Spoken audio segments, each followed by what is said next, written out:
Buenos días. Vamos a empezar con nuestra mesa de España Avanza, la PYME ante los retos de la digitalización y la parálisis del legislador.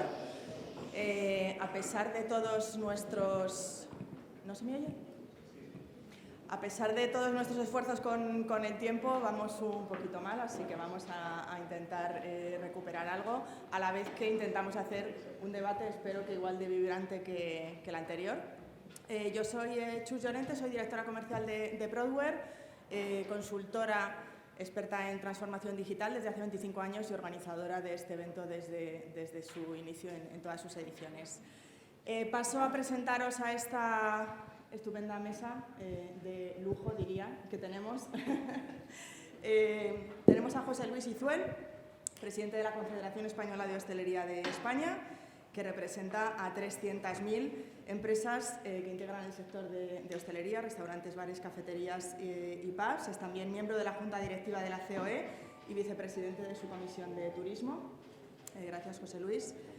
Tenemos el lujo de contar con Carme Artigas, secretaria de Estado de Digitalización e Inteligencia Artificial desde 2020, un momento, yo creo, especialmente complejo y especialmente relevante para la función que tienes. Figura relevante y reconocida, experta en Big Data, inteligencia artificial e innovación tecnológica, y tiene más de 25 años de experiencia en puestos ejecutivos y de gestión de primera línea. Y es, por supuesto, una de las protagonistas del Plan de Recuperación, Transformación y Resiliencia, del que hablaremos sin duda hoy. Muchísimas gracias. Teresa Llamá, vicepresidenta de Huawei en España, también cuenta con una dilatadísima experiencia en el sector de las telecomunicaciones. Muchos quizás la conoceréis porque ha sido General Manager de GSMA, organizador del Mobile World Congress, donde llevaba trabajando cerca de 5 años. Y también ocupó el cargo de directora de desarrollo de negocio en Qualcomm Europa durante más de una década. Y bueno, conoces de primera mano el sector de los operadores, ya que también fuiste directora de ventas y desarrollo de negocio en Vodafone. Muchas gracias, Teresa. Y José Ángel Martínez Sanchiz, presidente del Consejo General del Notariado, miembro de la Unión Internacional del Notariado, patrono de la Fundación Matritense del Notariado y vicedecano del Colegio Notarial de Madrid. Muchísimas gracias también, José Ángel. Esta ha sido una mesa que ha tenido especial atractivo y hay más gente que se ha querido unir. Al final los sitios son los que son, pero contamos también con Conrado Briceño, consejero delegado de IMF Smart Education, expresidente de la Universidad Europea, y bueno, con una larga trayectoria también en banca de inversión, etcétera, un perfil súper interesante. Gracias, Conrado, por venir. Y Jordi Esteve, socio responsable de Economics en Pricewaterhouse España, también muchas gracias. Y nada más, vamos a empezar con esta nuestra cuarta revolución industrial, la digitalización, un tema apasionante, absolutamente dinámico. Podría introducirlo hablando de infinidad de palabras que nos invaden, metaverso, 5G, IoT, gemelos digitales, por supuesto nube, inteligencia artificial. Pero volviendo al plan que yo creo que es el plan más importante que tenemos entre manos, el Plan de Recuperación, Transformación y Resiliencia, me gustaría quedarme con esta última palabra, con resiliencia. Si nos vamos a la definición de resiliencia, vemos que es la capacidad de anticipar, preparar, responder y adaptarse a cualquier agente perturbador o situación adversa.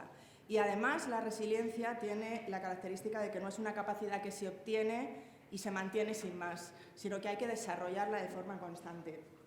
Es evidente que la digitalización tiene muchísimo que ver con esta capacidad de adaptación y que la transformación digital permite, pues bueno, agilizar procedimientos, automatizar procesos, acceder a nuevas formas de consumo, acercar distancias, hacer uso de la capacidad ociosa que tantos nuevos modelos de negocio ha generado. Y indudablemente la tecnología es imprescindible, es un aliado fundamental para, bueno, pues para este entorno complejo que nos toca vivir. ¿Pero es suficiente? No creo que la tecnología sea suficiente. Creo que hace falta una transformación cultural, que es necesario cuestionarse los propios modelos existentes y estar abiertos sobre todo a nuevas formas de aportar valor a todos los stakeholders que forman parte de la digitalización, a clientes, empleados, ciudadanos, legisladores. Y por eso creo que la mesa que tenemos hoy es especialmente relevante porque cubre todos estos ámbitos. Tenemos el ámbito público excelentemente representado por Karma, tenemos el ámbito empresarial con Huawei, tenemos el ámbito asociativo empresarial con Hostelería de España y el ámbito regulatorio.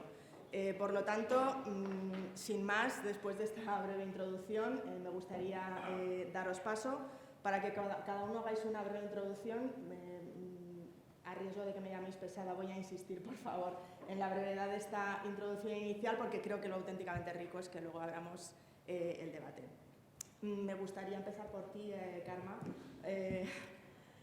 y que nos cuentes, porque creo que todo el mundo está especialmente interesado pues, en que nos cuentes un poco todos los programas e iniciativas que el Gobierno está llevando a cabo y el impacto que esas iniciativas tienen, por supuesto, a nivel económico y a nivel también de sociedad.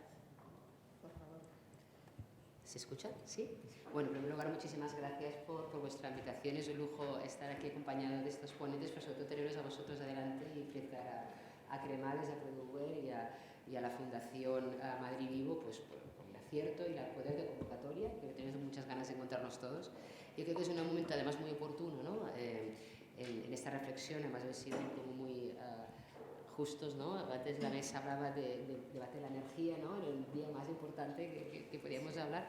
Yo creo que también es obviamente relevante hablar de digitalización y del tema del plan de recuperación. Yo creo que a nadie se le escapa que estamos viviendo un momento histórico único, estamos saliendo de una crisis económica que no tiene una base estructural, sino coyuntural, como consecuencia de la crisis sanitaria, pero de eso estamos siguiéndola a una guerra que evidentemente pues cualquier gobierno, cualquier país que se hubiera afrontado uno detrás del otro, pues en estas circunstancias, lo primero que tienes que hacer es reaccionar, lo segundo que tienes que hacer es ser capaz de mantener el estado del bienestar y tu país, pero además lo que estamos haciendo es, no solamente estamos reaccionando, sino también estamos transformando a la vez el país hacia un nuevo modelo económico y productivo, que es la necesaria adaptación de la economía digital, ¿no?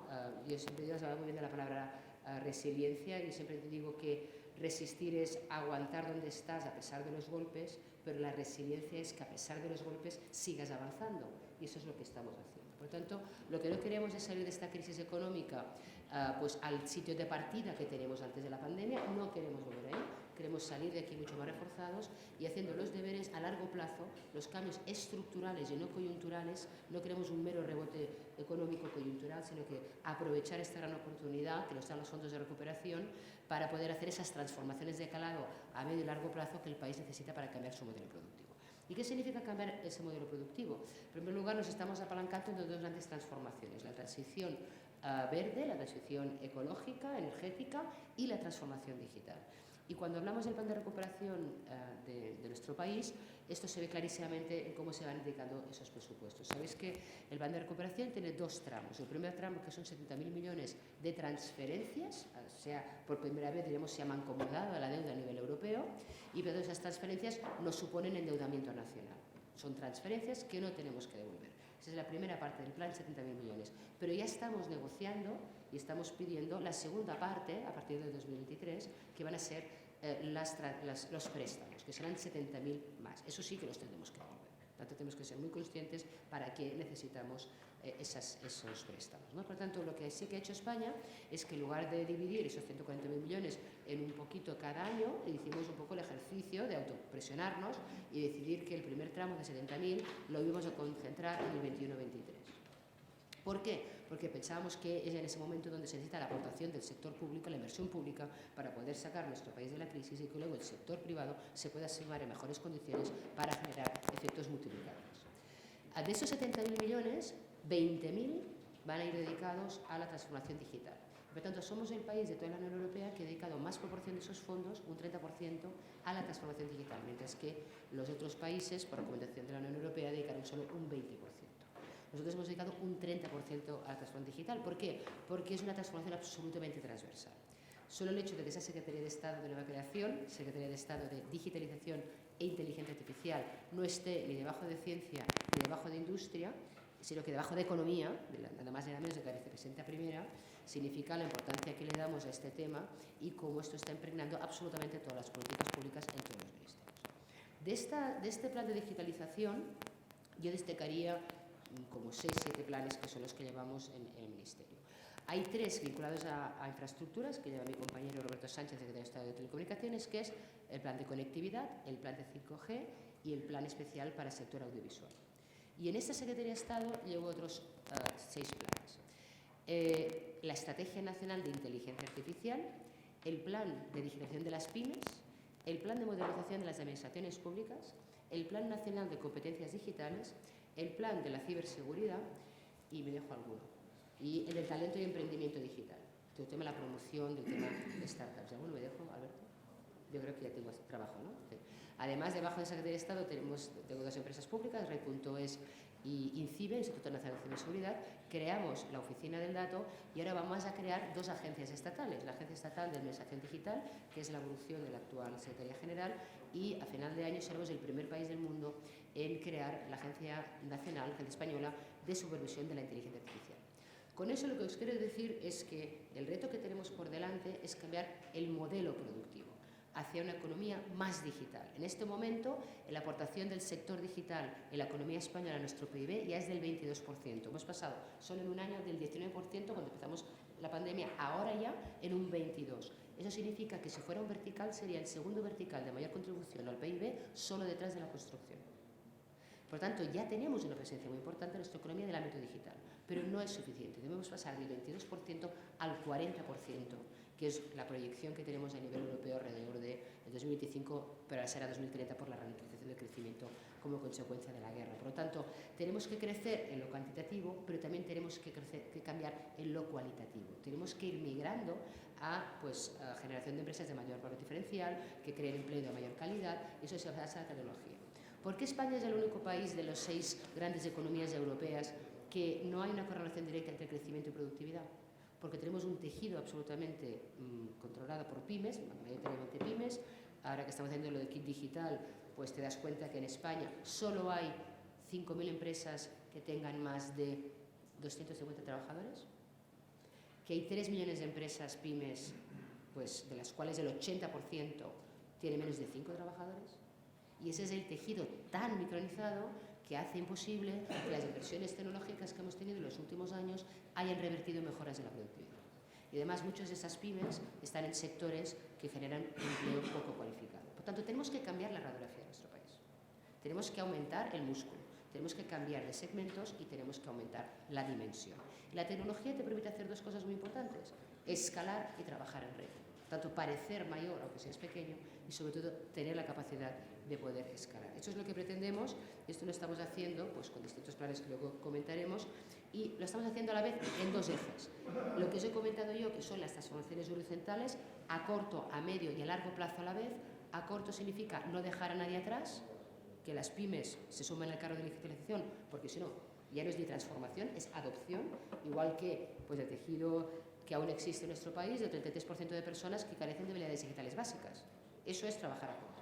A medio plazo es que los grandes sectores industriales tradicionales evolucionen hacia la economía del dato. Ahí estamos en proyectos como Gaia X, que son de compartir datos para el mundo. Y a largo plazo es invertir hoy en las grandes oportunidades de futuro, que es la inteligencia artificial, la computación cuántica, la ciberseguridad, etcétera, etcétera. El gran problema es que lo tenemos que hacer todo a la vez. Y aparte de hacerlo horizontal, que es lo que estoy contando, yo lo quiero contar como que a pesar de las grandes infraestructuras de telecomunicaciones que tenemos en nuestro país, que nos permiten situarnos el número 9 entre todos los aspectos en la escala 9 del DESI, de lo que es el índice de digitalización europea, España ya ha pasado del lugar 11 al lugar 9 y somos el primero entre las 6 grandes, solo nos supera pues Estonia, Finlandia, o sea, países pequeños, ¿no? Con nuestra potencia y dimensión. Pues tenemos que crear las 2 infraestructuras importantísimas para nuestro país, la arquitectura de la innovación y la arquitectura del talento. Sin eso no podemos progresar. Y aparte del horizontal, tenemos que hacer apuestas verticales. Y estas apuestas verticales son los PERTES, que son apuestas para sectores estratégicos de la economía española que actúen de tractores del resto de la economía, porque esto no es 2 mundos, sino que las grandes empresas tienen de las pequeñas creando ecosistemas también de crecimiento empresarial. Lo dejo aquí porque me extendí un poco más de lo que quería, pero al final tienes para el contexto de muchos temas. Bueno, has introducido muchos temas que serán parte del debate, seguro. Gracias, Carme. Teres, hablemos un poco de Huawei, de la contribución que lleva haciendo durante 20 años. Sois especialmente relevantes en vuestra inversión de I+D. Por supuesto, hablemos también algo de 5G, en fin. Cuéntanos. Muchas gracias, Chus. Buenos días, encantada de estar con vosotros, un placer y felicidades por la organización del evento, Prodware, Cremades y Calvo Sotelo. Si me permitís, en esos 2-3 minutos que voy a pedir, voy a intentar presentar la empresa. Hemos oído hablar de Huawei todos, es una empresa que lleva muchos años aquí, pero ¿qué es realmente? Empresa con más de 190.000 empleados, la mitad en I+D, en 170 países, y la empresa lleva 20 años aquí en España. Yo llevo solo, muy pocos meses, yo llegué en enero, pero siempre he podido colaborar con Huawei desde un operador móvil, o era partner, o era proveedor, o era cliente de Huawei, y la verdad era, tenía curiosidad porque ver aparecer una empresa asiática aquí con cero presencia, hablando con operadores móviles, pues fue difícil al principio, ¿no? Los veía desde fuera. Y poco a poco ganar la confianza de los operadores, trabajar muy cerca del gobierno también y llegar donde está la empresa. En la actualidad, Huawei cuenta en España con una plantilla de 800 personas, con 10.000 empleos indirectos. Una muestra de la importancia de la presencia, pues aquí empezó en Europa, no estaba en Europa. Entonces hace 20 años fue España, fue una apuesta y realmente era un trabajo de equipo con el ecosistema local. En octubre abrimos un hub tecnológico en Madrid y este hub da servicio a 10 países, a operadores móviles de 10 países y lo tenemos en España. Es realmente un país muy importante para la empresa. Hoy contamos con 160 empleados allí para dar servicio a los 10 países, con perfiles técnicos de alto nivel, desde ingenieros de transporte y de redes a ingenieros de software y tecnologías inalámbricas.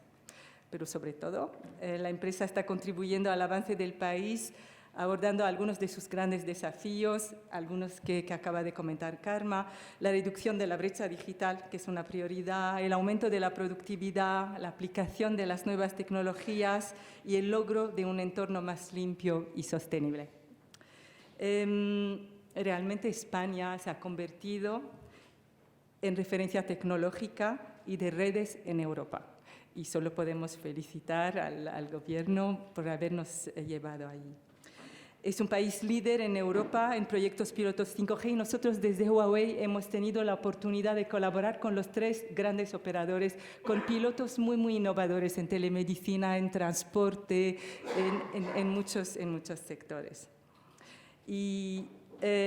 Pero si miramos realmente el mapa mundial desde el prisma de los niveles de digitalización, nos queda todavía camino por recorrer para destacar entre las economías más avanzadas.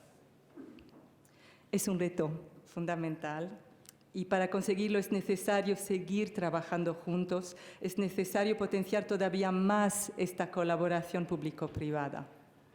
En este sentido, las administraciones deberán impulsar un marco regulatorio que fomente las inversiones privadas y la competencia efectiva en el sector TIC. Y nosotros, como empresas tecnológicas, también tenemos nuestros deberes. Es esencial centrar la actividad en el impulso a las inversiones y la innovación. En este contexto me gustaría destacar los números de la Unión Europea en su cuadro de indicadores de inversión en I+D, que Huawei es la segunda compañía en inversión global en I+D. Tiene el 20% de las patentes esenciales en 5G y la mayor contribución a los estándares de la industria. En España, concretamente, hemos invertido más de 60 millones en 4 años y 20 millones solo en el año 2020. Con ello tratamos de proporcionar la mejor tecnología y lograr juntos una España más conectada, verde y atractiva. Y hemos llegado aquí realmente gracias al partnership que tenemos y es nuestra relación estrecha con el gobierno, con los operadores móviles y el ecosistema que ha confiado en la empresa. Y esperamos poder seguir juntos muchos años más. Bueno, damos paso ahora a José Luis. José Luis, desde Hostelería de España, sé que habéis elaborado un estudio de digitalización de hostelería, donde creo que, bueno, pues queda de manifiesto un poco qué ocurre en esas 300.000 pymes que representáis. Y bueno, si nos gustaría que compartieras algunos de esos datos con nosotros, por favor. Muy bien. Buenos días. Bueno, pues muchas gracias en primer lugar por invitarnos. Aquí uno se siente un poco fuera del entorno, ¿no? Porque yo soy hostelero de base, ¿no? Aunque represento a un cúmulo de microempresas, miles de microempresas, 270.000 establecimientos, con datos por encima de los que ha dado la representante de la Administración, Karma, porque, en fin, sabemos cómo está la hostelería de este país, pero es verdad que estamos presentes en todo el territorio, en todos los caminos, cruces, ciudades, pueblos. El pueblo que no tiene un bar casi ni es pueblo, ¿no? Es una pena, pero en fin. Por lo tanto, bueno, pues un placer estar aquí y nosotros, bueno, pues como el sector que representamos, lo primero que hicimos hace un año, una de las cosas buenas que nos ha traído la pandemia han sido las alianzas, ¿no? Desde nuestra organización, somos una organización modesta, o sea, en fin, de pocas perras, no aspiramos a hacer grandes trabajos, pero es verdad que somos y representamos la energía de la hostelería, o sea, somos capaces de apuntarnos a un bombardeo, somos absolutamente resilientes. Y una de las cosas que nos trajo la pandemia pues fueron las alianzas, ¿no? Hicimos una gran alianza juntos con la hostelería, con FIAP, con AECO, las grandes organizaciones que representan a la industria de los alimentos, de las bebidas, a los de código de barras, y nos fue muy bien. Y cuando empezaron a sonar todo el tema de digital, en fin, y las presentaciones de los MDIs, de los PERTES, hicimos una alianza con 4 compañías tractoras, todas relacionadas muy cerca de nuestra casa, que fue Coca-Cola, además compañías que no se pisaran el callo, porque esto también hay que tenerlo en cuenta, ¿no? Coca-Cola, Mau San Miguel, Pernod Ricard, una gran distribuidora del sector de los espirituosos, y Macro, el retail especializado en hostelería, ¿no? Y presentamos un MDI que, en fin, no hemos tenido respuesta, aunque luego, en fin, se ha llevado por otros caminos, no hemos sido capaces de generar un PERTE tampoco para el turismo. Pero lo primero que hicimos es preguntar a los hosteleros, que es difícil, ¿no? O sea, oiga, ¿qué pensaban de la digitalización? ¿Qué era para ellos la digitalización? Porque esto era como un gran espacio, la digitalización, pero oiga, el hostelero de base, que ya he dicho que somos muchos, muy pequeños, ¿qué pensaban, no? Hicimos un trabajo muy importante con esta alianza, a la que sumamos el Basque Culinary Center y todo pilotado por UA. Mandamos 340.000 mails. Nosotros disponemos de una base de datos muy potente dentro de nuestra casa y tiramos un poco de la base de datos de estas grandes compañías, ¿no? Casi todas líderes en su sector, ¿no? Y obtuvimos 5.000 encuestas. Yo creo que es la primera primer gran trabajo serio que se hace, ¿no? Para preguntar un poco a todos los hosteleros, ¿a ustedes esto de la digitalización, a qué les suena? ¿Qué es lo que necesitan, ¿no? La primera conclusión es que todo el mundo estaba muy interesado en digitalizarse, yo creo que con 2 líneas claras, ¿no? Unos, sobre todo para tirar de la demanda, cómo puedo mejorar, tener más clientes, cómo puedo relacionarme mejor y cómo puedo que mi cliente encuentre algo más de confort en nuestros establecimientos, en esas soluciones digitales, que sea más rápido el pedido, la demanda, en fin, la cuenta, ¿no? Yo siempre digo que hace tiempo que digo, hombre, aspiro a que en la hostelería no haya que esperar ni un minuto para pagar, que podamos pagar con el móvil, definitivamente, que ya empieza a pasar, pero pasa todavía poco, ¿no? Pero espero que pronto nos vaya. Y bueno, es la primera conclusión, es casi todo el mundo. Es verdad que el nivel de madurez pues es bajo, ¿no? Prácticamente se suspendía en toda España y solo había alguna región, sobre todo relacionadas yo creo que un poco con el turismo, que superaban el 5, que eran un poco los Baleares, Cataluña, Murcia, Andalucía, regiones más relacionadas con el turismo, y esas, pues lo digital casi les va como un poco más obligado, ¿no? Pero una cosa que les preguntamos, y eso sí que es una cuestión muy importante a tenerlo, ¿cuáles eran las barreras? Oiga, ¿y usted parece cuál es su barrera, no? Y las barreras, sobre todo, aparecían dos. Una, lo económico, que probablemente el kit digital lo va a resolver, y al final va a haber una financiación, siempre escasa, pero buena es que la haya, siempre escasa, ¿no? Ha habido 53.000 propuestas para la primera propuesta de kit digital, de empresas con un poco de enjundia, pero ahora llegarán las pequeñas y ahí es donde tenemos que estar. Pero otra barrera es el tiempo. Y es una cosa curiosa que hay que tener muy en cuenta. Si no tenemos en cuenta esta barrera, porque, oiga, la empresa pequeña, yo digo, los hosteleros no sé a qué nos parecemos, ¿no? Porque somos una industria complicada, pero si algo se parece a la profesión de hostelero es a un malabarista, ¿no? Un hostelero es un señor que abre por la mañana, la persiana a veces no falla, el otro no viene, el pedido no llega, este se me ha puesto malo, ahora me falla la cafetera, es un auténtico malabarista, ¿no? Y la falta de tiempo ha hecho que históricamente se han comprado soluciones software que luego no se emplean. Me acuerdo históricamente cuando pasamos de la caja registradora, de la manivela, se nos ofrecían un montón de soluciones que luego no se empleaban. O sea, al final las cajas registradoras con muchos programas, con mucha información, se empleaban como caja registradora. Bueno, pues en esto tenemos que incidir. O somos capaces de acompañar al hostelero pequeño en la implantación y uso de esos kits digitales, con formación, con tutelaje, con prescripción. Un acompañamiento de más cercano, y en eso nosotros tenemos 53 organizaciones territoriales, tenemos la capacidad de estar en contacto con más, tenemos dentro de nuestras organizaciones más de 80.000 hosteleros socios, o puede pasar lo que ha pasado, ¿no? Que uno recibirá una subvención, comprará su kit digital y luego pues probablemente no lo emplee, ¿no? Porque le falta el tiempo para definitivamente integrarlo en su función y gestión diaria, ¿no?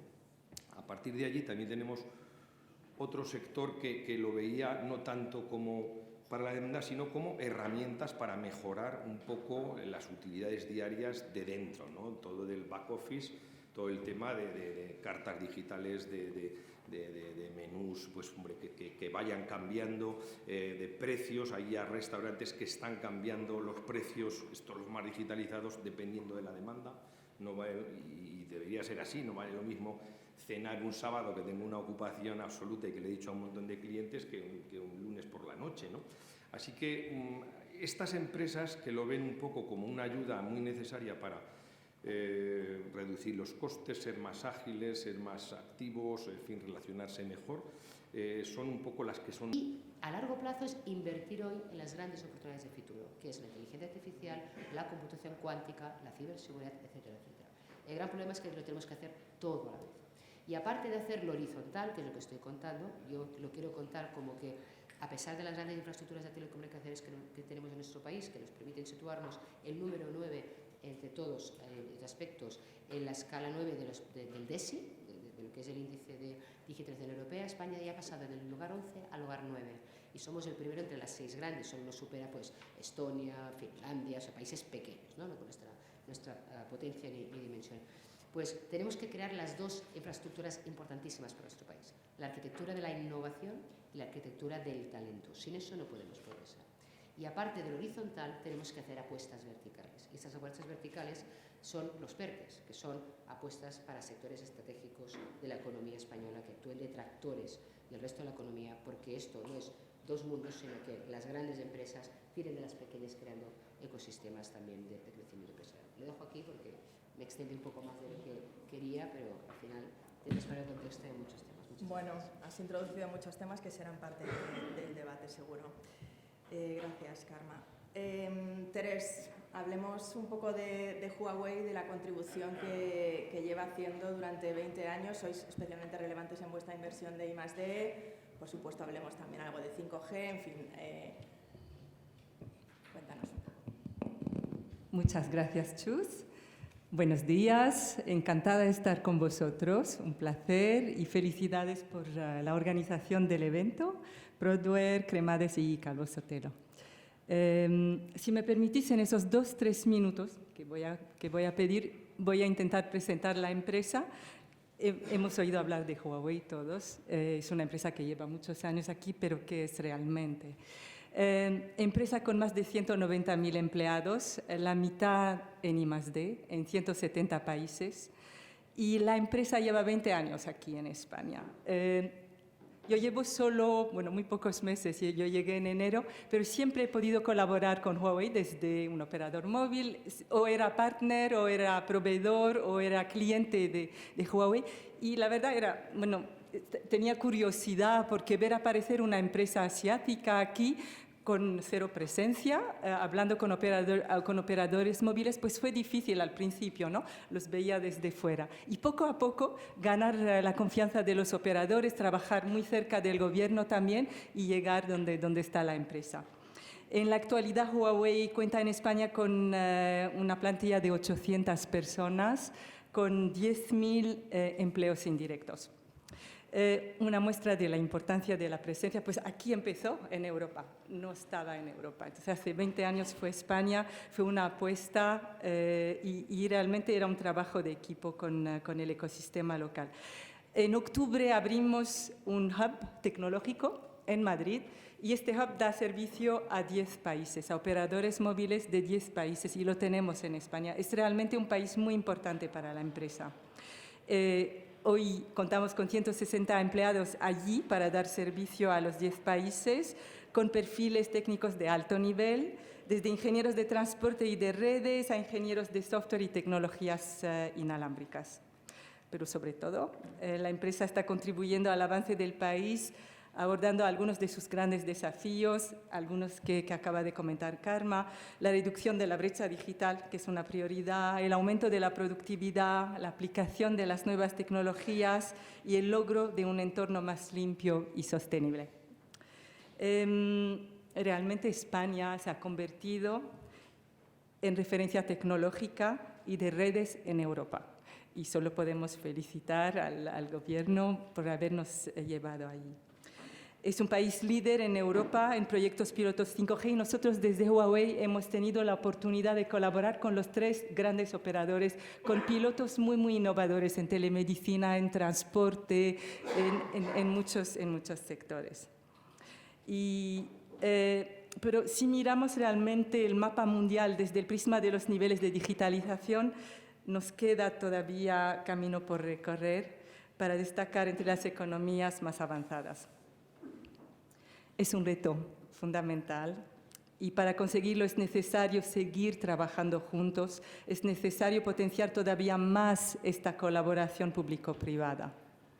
En este sentido, las administraciones deberán impulsar un marco regulatorio que fomente las inversiones privadas y la competencia efectiva en el sector TIC. Y nosotros, como empresas tecnológicas, también tenemos nuestros deberes. Es esencial centrar la actividad en el impulso a las inversiones y la innovación.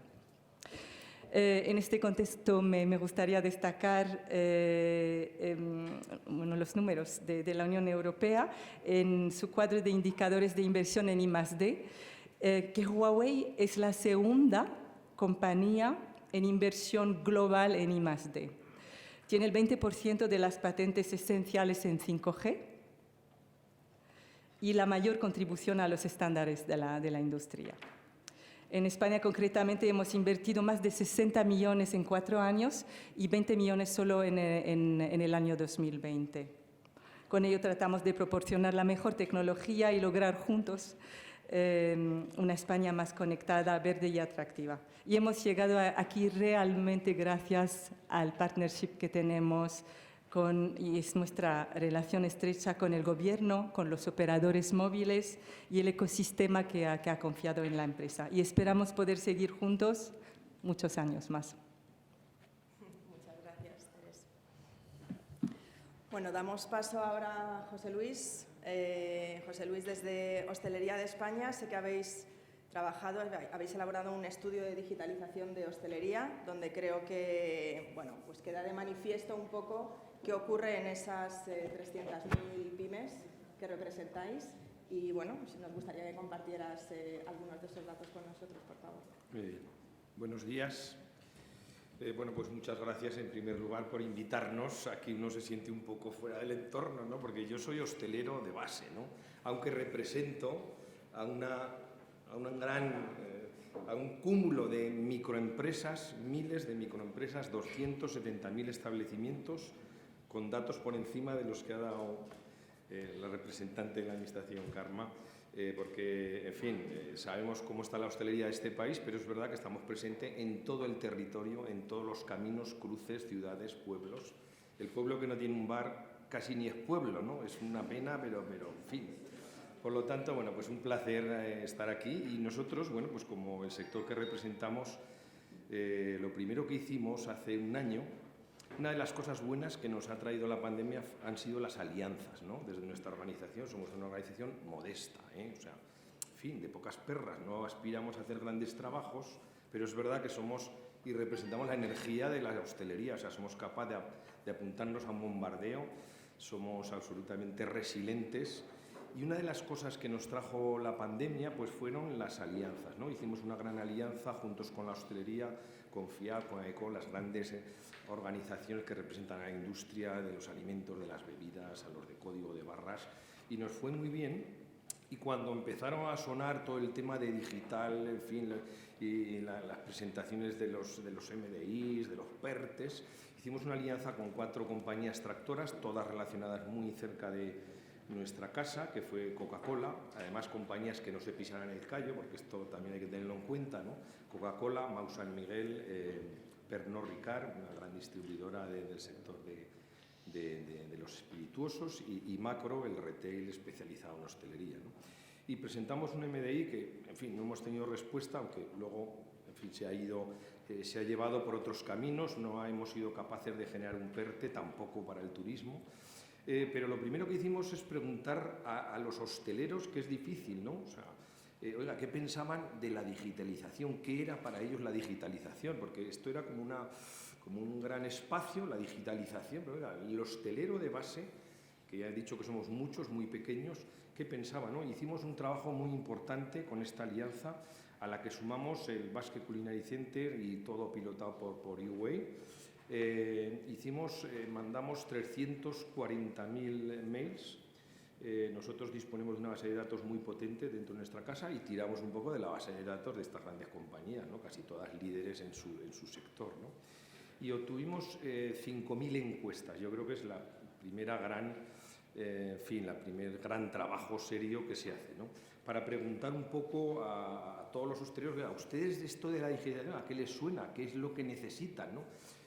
La primera conclusión es que todo el mundo estaba muy interesado en digitalizarse, yo creo que con 2 líneas claras, ¿no? Unos, sobre todo para tirar de la demanda, cómo puedo mejorar, tener más clientes, cómo puedo relacionarme mejor y cómo puedo que mi cliente encuentre algo más de confort en nuestros establecimientos, en esas soluciones digitales, que sea más rápido el pedido, la demanda, en fin, la cuenta, ¿no? Yo siempre digo que hace tiempo que digo, hombre, aspiro a que en la hostelería no haya que esperar ni un minuto para pagar, que podamos pagar con el móvil, definitivamente, que ya empieza a pasar, pero pasa todavía poco, ¿no? Pero espero que pronto nos vaya. Y bueno, es la primera conclusión, es casi todo el mundo. Es verdad que el nivel de madurez pues es bajo, ¿no? Prácticamente se suspendía en toda España y solo había alguna región, sobre todo relacionadas yo creo que un poco con el turismo, que superaban el 5, que eran un poco Baleares, Cataluña, Murcia, Andalucía, regiones más relacionadas con el turismo, y esas, pues lo digital casi les va como un poco más obligado, ¿no? Pero una cosa que les preguntamos, y eso sí que es una cuestión muy importante a tenerlo, ¿cuáles eran las barreras? Oiga, ¿y usted parece cuál es su barrera, no? Y las barreras, sobre todo, aparecían dos. Una, lo económico, que probablemente el kit digital lo va a resolver, y al final va a haber una financiación, siempre escasa, pero buena es que la haya, siempre escasa, ¿no? Ha habido 53.000 propuestas para la primera propuesta de kit digital, de empresas con un poco de enjundia, pero ahora llegarán las pequeñas y ahí es donde tenemos que estar. Pero otra barrera es el tiempo. Y es una cosa curiosa que hay que tener muy en cuenta. Si no tenemos en cuenta esta barrera, porque, oiga, la empresa pequeña, yo digo, los hosteleros no sé a qué nos parecemos, ¿no? Porque somos una industria complicada, pero si algo se parece a la profesión de hostelero es a un malabarista, ¿no? Un hostelero es un señor que abre por la mañana, la persiana a veces no falla, el otro no viene, el pedido no llega, este se me ha puesto malo, ahora me falla la cafetera, es un auténtico malabarista, ¿no? Y la falta de tiempo ha hecho que históricamente se han comprado soluciones software que luego no se emplean.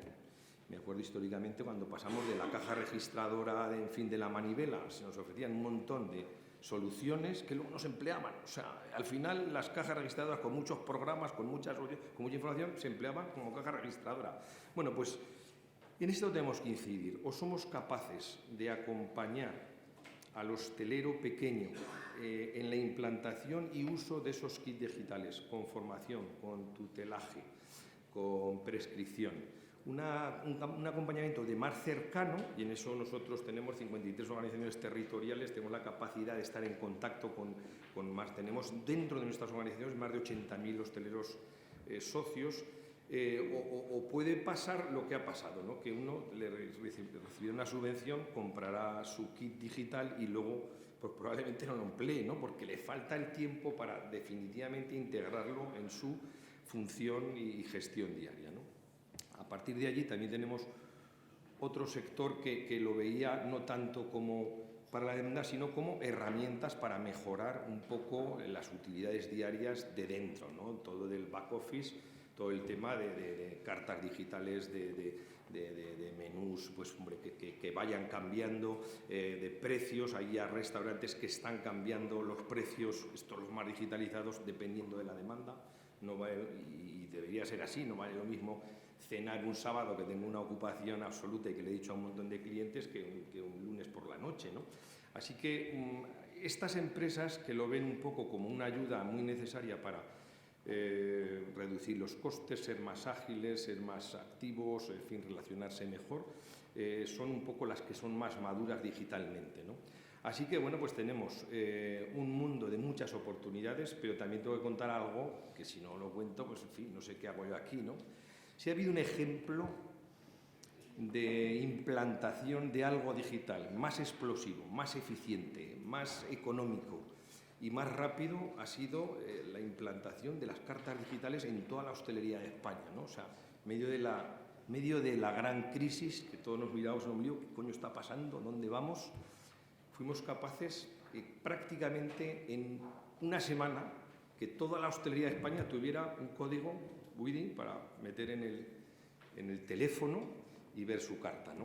Por lo tanto, bueno, pues eso dice un poco de esa capacidad que tenemos de adaptarnos, esa capacidad y que tenemos que ser capaces de llegar un poco al tramo final, de ser capaces de llegar a los hosteleros pequeños que tienen poca costumbre de hablar fuera de su casa, en su casa hablan mucho, que tienen poca costumbre de aplicar cambios, porque cualquier modificación de estas significa hacer cambios, y los cambios sabemos que cuestan mucho, ¿no? Así que es un reto. Hostelería de España somos, como he dicho, modestos, pero eso sí, tenemos mucha energía, somos capaces de alinearnos y de sumarnos con quien haga falta y desde luego trabajar para que Hostelería de España, que es envidia del mundo, lo sea también desde el punto de vista digital. Pues muchas gracias, José Luis. Habrá que seguir apoyando a esa hostelería que en este momento de pandemia nos ha dado alguna que otra alegría, esas terrazas y esos momentos de expansión. Terminamos esta ronda de introducciones con José Ángel. En un país donde se constituyen 90.000 sociedades limitadas al año, me gustaría que nos contaras o que dieras un poco respuesta a esa demanda de las pymes de simplificar el enredo normativo y las trabas administrativas que tienen a la hora de crear una sociedad. Cuéntanos si se va a dar respuesta a esa demanda o si ya se la ha dado. No sé si...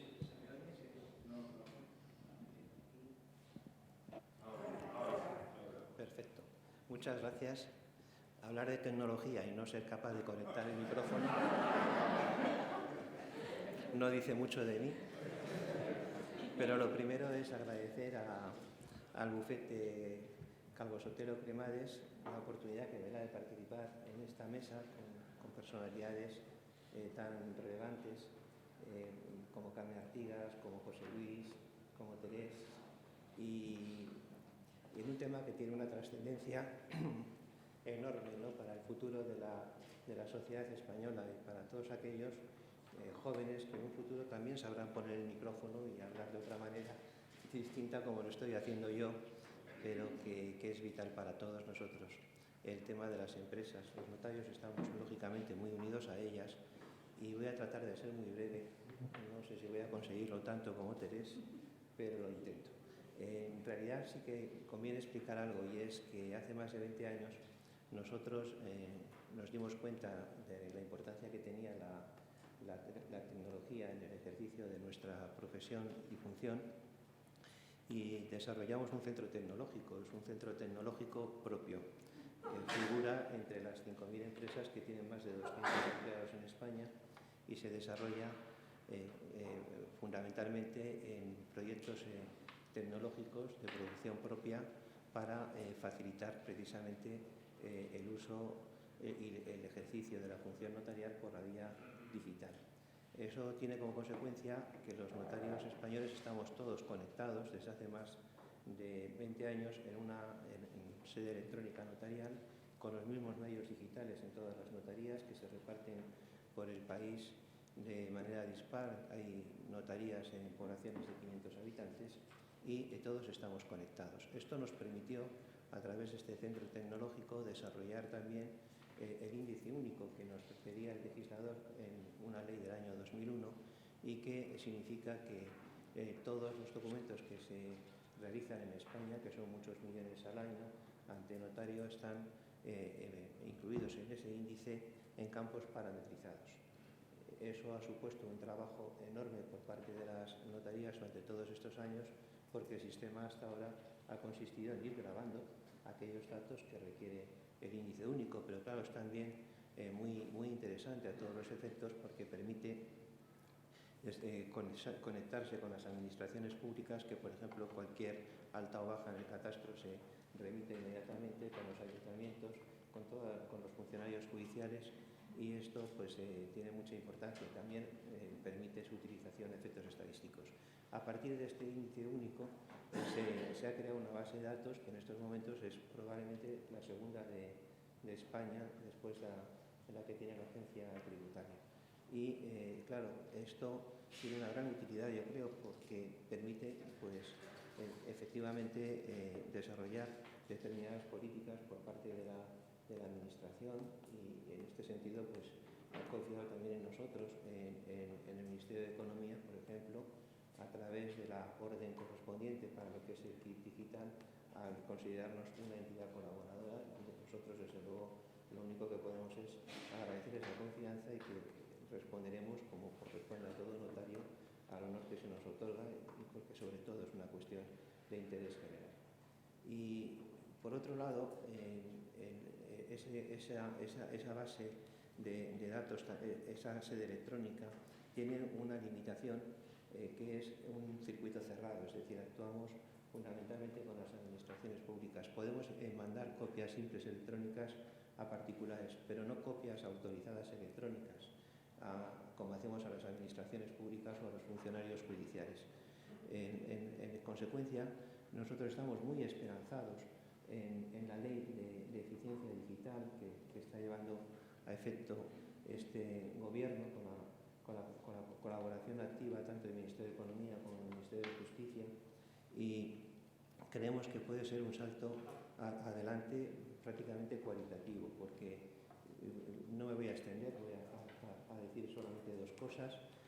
Va a permitir, por una parte, la creación de un protocolo electrónico que va a compartir también su estrellato con el protocolo en papel, pero que este se va a crear en algo puramente estático por razones de prudencia, y el protocolo electrónico es el que va a circular.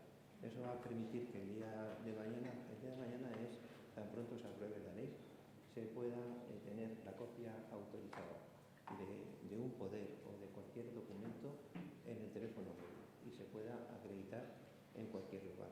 Y al mismo tiempo estamos también muy esperanzados porque en esta ley se va a llevar a efecto la transposición de la Directiva de Herramientas Digitales, que va a permitir la constitución de sociedades a distancia a través de un sistema de videoconferencia por un mecanismo seguro, porque nosotros, eso conviene decirlo desde el punto de vista de ciberseguridad, tenemos en nuestro centro tecnológico, que se llama ANCER, tiene el esquema nacional de seguridad no para un servicio concreto, sino para todos, el esquema ANCER, cosa que es verdaderamente importante resaltar.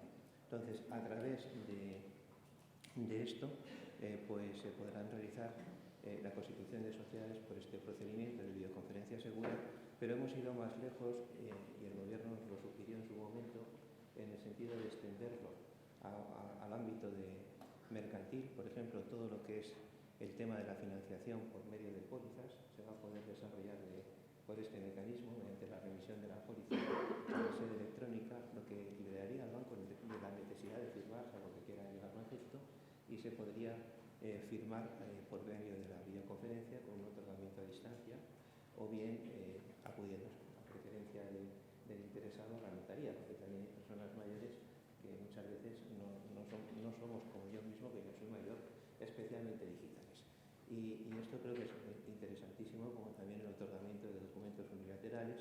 Prácticamente el 40% de los documentos que en este momento otorgamos en las notarías, que son unos cuantos millones, este 40%, se va a poder desarrollar a conveniencia del ciudadano o del empresario a distancia. Por eso yo espero efectivamente que esta ley, que sé que tiene el impulso del Ministerio de Economía, que aquí está Carmen Artigas, salga adelante, porque creo que va a redundar efectivamente en el interés general. Muchísimas gracias. Yo me callo y me someto al debate. Muchas gracias. Bueno, parece que sí se está avanzando. A ver, hay infinidad de temas a tratar alrededor de la digitalización. Por intentar seguir un orden, me gustaría empezar hablando un poco de estos fondos. Mencionabas antes, Karma, el índice DESI, que efectivamente pues hemos conseguido como país avanzar hasta la posición 9 de 27. Pero es verdad que cuando analizas gracias a qué se llega a la posición 9, pues sigue siendo gracias a las grandes empresas, ¿no?, que tienen, bueno, pues un grado de madurez digital que ronda el 50%. Si nos vamos a las pymes, ese 50% realmente cae a unos niveles muchísimo más bajos, ¿no? España, pues como tú también has dicho, es un país que el 98-99% del tejido empresarial son pymes. De ahí la importancia de los fondos específicos para esas pymes. Y en concreto me gustaría saber, respecto al kit digital, al programa de kit digital que va dirigido específicamente a ellas, cómo está funcionando, cuándo van a llegar realmente las ayudas a estas pymes. Y también preguntarle a José Luis hasta qué punto consideras que esto puede ser un punto de inflexión en el comienzo de la digitalización de pymes como la del sector hostelería.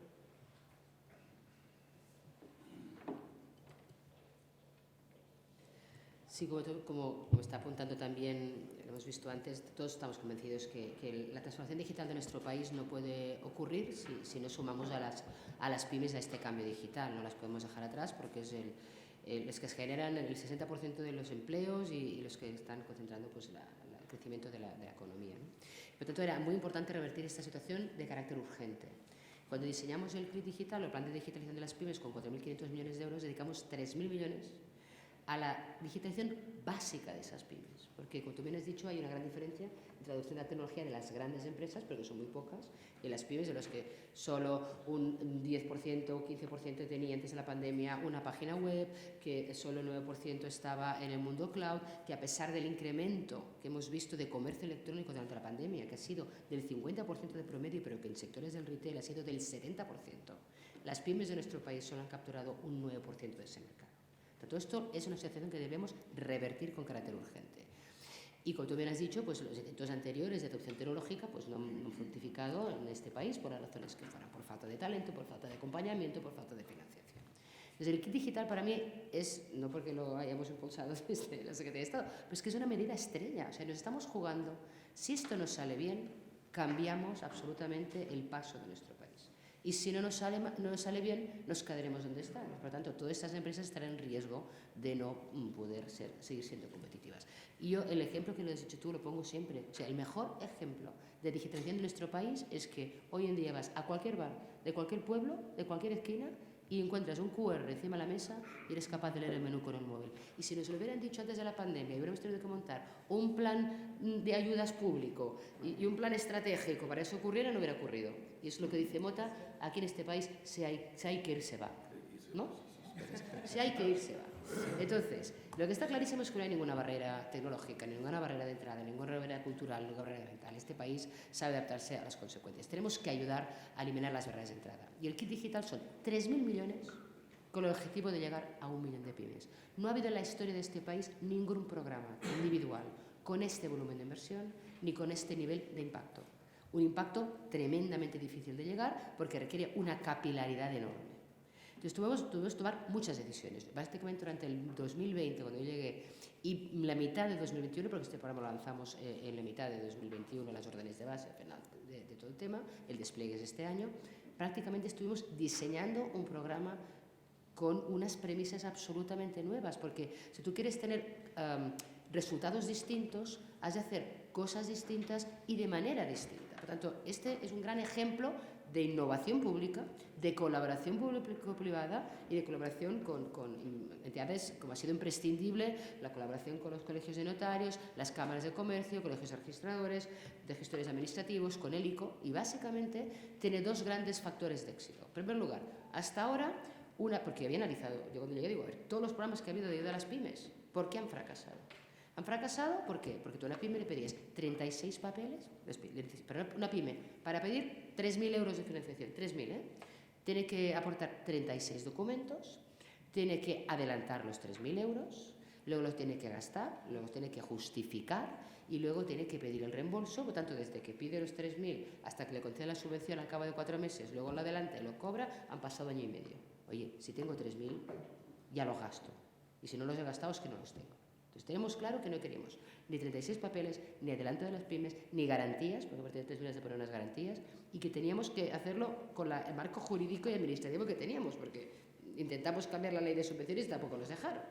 Entonces, bueno, hemos hecho mucha innovación y ¿qué hemos conseguido? En primer lugar, que no le pidamos ni un solo papel a la pyme, porque los 36 papeles que tiene que aportar son cero. Porque los vamos a buscar nosotros a través de robots de inteligencia artificial y estuvimos desarrollando durante 6 meses un proyecto que con el permiso de la pyme nosotros vamos a buscar la información. Una de las más difíciles era validar que los poderes estuvieran vigentes. Uno, que el señor que firma tenga poderes y que esos poderes fueran vigentes. Y ahí es gracias a la colaboración del Colegio de Notarios, que está haciendo una labor espectacular y que nos los está validando prácticamente a tiempo real. El otro tema es que no tuvieran que adelantar el dinero, con lo cual es un tema de un bono digital que se paga cuando el proveedor presenta la factura. El tercer gran innovación aquí, aparte de la pública, técnica y digamos, de proceso, es que normalmente el sector público actúa desde la oferta. Y yo, quizá por mi desviación del sector profesional, ¿no?, y privado, digo, no, aquí tenemos que actuar desde la demanda. El sector público, aquí tengo este subvención, a ver qué me la pide. Tú tienes que esperar que te vengan a pedir la subvención. Yo no puedo esperar de 1 millón de pymes entre a las oficinas Acelera Pyme, les tengamos que tirar la oreja para que se apunten a una web. Hay 140 oficinas Acelera Pyme, que es lo primero que hicimos, desplegar una red de oficinas de apoyo a las pymes. Y esto lo está gestionando en los casos de las cámaras de comercio, fueron licitaciones y básicamente la Cámara de Comercio tiene la mayor parte, pero también hay otras entidades. Sino lo que le dijimos es al sector de digitalización, a los que quieren vender, a los proveedores de tecnología, señores, tienen un mercado de 3.000 millones de euros para quien lo quiera pescar. Vaya usted a buscar al cliente. Conviértase usted en un agente voluntario y las cámaras de comercio, las asociaciones empresariales pueden pedir la subvención en nombre de ese cliente, en nombre de la pyme. Por tanto, estamos ampliando la capacidad de llegada, como cuando haces el plan Renove, ¿no?, de los coches, el primero, o el plan Moves. Tú no pides la subvención, el concesionario te gestiona la subvención para aplicar el descuento. Ese es el mecanismo que conseguimos poner en marcha. Y además queríamos evitar una cosa, que era la concentración en las grandes empresas. No queríamos que este dinero nos fuera pues, ni a comprar Microsoft con una tarjeta, ni a Google Ads, no. Y obligamos que las grandes plataformas digitales tienen que vender todos esos servicios a través de partners locales, de pymes que tengan presencia en el territorio, porque hagan esa labor de acompañamiento. Luego, no financiamos hardware, no financiamos licencias, financiamos servicios as a service en la nube, que te comprometen como mínimo durante un año. No es una cosa que yo me la gaste una vez y me olvido. Te obliga a hacer un recorrido. Y estos son cambios que son pequeños, pero que son muy relevantes, porque están cambiando totalmente el mecanismo. La prueba es el éxito. Cuando yo llegué pregunté cuál había sido el programa de la historia de la Administración Pública Española que había tenido mayor adopción a nivel de subvención. Y me dijeron, no sé si fue justamente el Plan Avanza, que tuvo un 29% de llamada, ¿no? de las subvenciones disponibles, de las empresas del universo disponible, un 29-30% de las empresas lo pidieron. Bueno, el kit digital, tramo número 1, 500 millones de euros para empresas entre 10 y 49 trabajadores. De 110.000 empresas de este perfil que hay en España, ya la han solicitado 56.000 empresas. 1 de cada 2 empresas de este tramo ya han solicitado el kit digital. Y lo hacen en un sistema fácil, que si lo haces tú son 20 minutos, pero también lo puede hacer tu gestor, tu proveedor. Se ha comprobado que lo estamos haciendo bien porque el 50% de estas peticiones ha venido por vía directa y el 50% por vía de agente voluntario. Con lo cual, si no hubiéramos habilitado la figura del agente voluntario, nos hubiéramos quedado con la mitad. Y de esos agentes voluntarios, las grandes empresas, las corporaciones, las telcos, los bancos que se están moviendo también para difundir el programa, están ocupando solo el 50% de ese 50%. Por lo tanto, estamos consiguiendo que no haya una concentración también del mercado. De esos 56.000 solicitudes, ya hemos dado 7.500 bonos. O sea, esto ha pasado en un mes. O sea, abrimos el programa el 16 de marzo. El primer día ya recibimos 11.000 solicitudes. En un mes, 56.000. 7.000 agentes digitalizadores, otra manera de no concentrar el mercado. Aquí no hemos hecho una licitación que se presente y hemos decidido estos son los 100 digitalizadores de España. No. Todo el que quiera se puede apuntar. Y ya hemos dado de alta 7.000 agentes digitalizadores. Por lo tanto, es un programa muy complejo porque la clave del éxito es el impacto y la capilaridad. Y ya hemos repartido 7.500 bonos a través de estos códigos digitales y se han cerrado más de 500 acuerdos. Y todo eso en un mes, cuando normalmente desde que tú pediste la subvención hasta que te la daban, lo mínimo pasaban 3. Y yo creo que esto es un ejemplo de cómo también se puede innovar desde el ámbito público y también utilizando la tecnología. En este caso hubiera sido imposible llegar. Y pero sobre todo esta colaboración público-privada que va a ser, como tú bien reclamabas, muchísimo más importante ahora en el siguiente tramo. Porque en cierta manera nos hemos curado un poco en salud y hemos ocupado todo este mecanismo tan complejo en un tramo pues acotado, ¿no? Pero ahora nos viene la hora de la verdad, ¿no? Que es bajar de empresas de 10 trabajadores. El siguiente tramo lo haremos antes de verano, que será el tramo entre 3 y 9 empresas que van a recibir un bono de 6.000. Otra cosa importante, a través del ICO hemos hecho acuerdos para que todos los bancos doblen el bono digital. O sea, la empresa va a ir al banco, presenta bono digital y le va a ofrecer un crédito que puede doblar ese bono. O sea que esto ya está acordado también, el acuerdo con el ICO. Y entonces, ahora el segundo tramo, que son 6.000, yo veo tremendamente importante que las asociaciones, los gremios, os podáis convertir en estos agentes voluntarios para pedir la subvención en nombre de tu asociado. Porque es la manera en que conseguiremos que ellos pues, también hagan esta adopción. Por tanto, ahora viene la hora de la verdad, que es la de llegar a este nivel de capilaridad. Estamos cambiando las órdenes de base también en función de las cosas que han surgido, de las áreas de mejora y también porque los servicios y productos a los que adquiere una empresa muy pequeña no es igual. Por ejemplo, ahora estamos financiando la creación de que tú puedes tener tu marketplace, tu plataforma de comercio electrónico, pero si tú eres un autónomo, tú no vas a tener tu plataforma propia, tú te querrás juntar o sumar o apuntarte a una plataforma. Entonces, yo creo que hemos aprendido muchísimo, pero la clave del éxito es en rediseñar el sistema desde cero, utilizar la tecnología desde el ámbito público para eficientar, como ha sido eliminar la burocracia y no pedir un solo papel, pero sobre todo la involucración de los agentes, de los agentes digitalizadores, de las asociaciones y de todos estos colegios como el de notarios, registradores y las cámaras de comercio que están siendo clave en la eficiencia de este programa. Yo creo que hay un punto clave que tú has tocado, que es el de diseñar todos estos planes y estas ayudas pensando desde la demanda y no desde la oferta. Yo creo que eso es también una de las claves del éxito. Si puedes brevemente, José Luis, para... Sí, bueno, pues la verdad que oyéndola suena maravilla, ¿no? O sea, que todo pinta que va a ir bien. O sea, Ha llegado. Yo lo que sí que advierto y debo advertir que el sector es un sector complejo, complicado, pero también tenemos una ventaja, que es que si esto cuaja, aunque no serán demasiados, porque somos muchos, somos miles y miles de... Primero somos un sector que no tiene hábito de que nadie le dé nada, o sea, es que nunca hemos recibido una ayuda.